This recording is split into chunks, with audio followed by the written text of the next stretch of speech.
Welcome back to Living Live. It's time now to highlight a musical career that's just beginning to crescendo.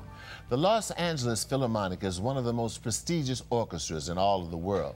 And today we're turning the spotlight on a viola player, who has been with the Philharmonic for over 40 years. Yes, it's an amazing story of growing old, but still staying young at heart through the music. Take a look.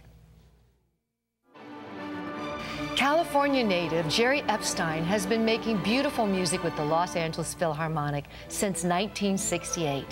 While still a student at the University of Southern California, Jerry auditioned for a temporary opening as a violist and got the job. After 40 years, he's only gotten better. What's interesting is when I first got in, I was, pretty young. When you're first out of conservatory, you're practicing all the time, you're younger, maybe the fingers are moving quicker, but I really take pride in the fact that I think I'm just as good, if not better, than when I first got in. Jerry discovered his love for music early on and didn't have to look far for great influences. His father, Joe Epstein, was a French horn player. His mother, Lily Mahler Epstein, a violinist. Jerry and his mother had more in common than their musical abilities. For 16 years, Lily was also a member of the LA Philharmonic. When she was 55 years old, she auditioned for the Philharmonic, and that's usually pretty old for someone to get in, but she was, Zubin Mehta was the music director at the time, and he loved her. Jerry has passed on his appreciation for music to his own children. My daughter wants to be a chef. She's 17. She plays sax. She plays piano to unwind. I have a 27-year-old son, and he plays, well, he did play drums. Now he plays the radio. He's also inspiring kids in his community. My biggest joy is helping kids get into orchestras. It doesn't have to be a major symphony, but to them that's just as important and they want to play, so if they get in, I'm elated.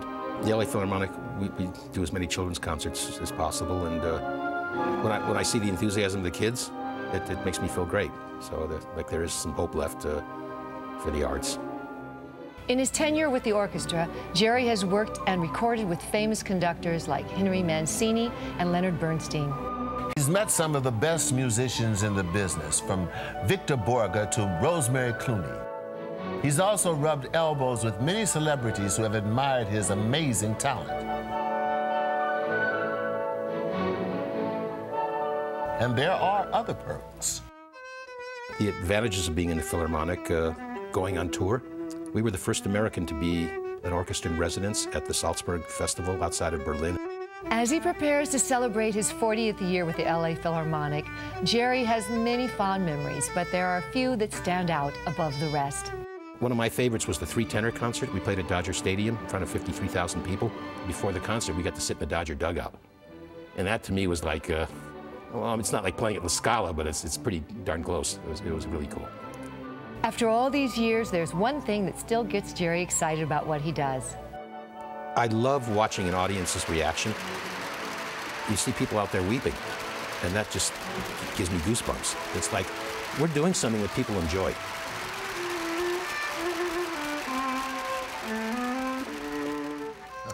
Wow. Some members of the orchestra aren't even 40 years old. What an amazing story. Yes, with so many opportunities in life, though, are not dictated by age. With drive and ambition, it's really never too late to pursue your dreams. That's right. And just like Catherine today, yes, right. Starting so late, you almost never hear of that. Yeah, and this man's mother, 55? 55, she starts with it. And I saw a lady on television who just graduated from college at 94 years of age. She gets her, and everybody says, well, what are you going to do with that? You're like, she's not going to do anything with it. She's getting ready to go to work on a cruise ship that specializes in cruises for older people. So it never is too late to start. Yeah. Yeah. Well, don't go anywhere. There's still more Living Live ahead. We'll be back with more, so stay tuned.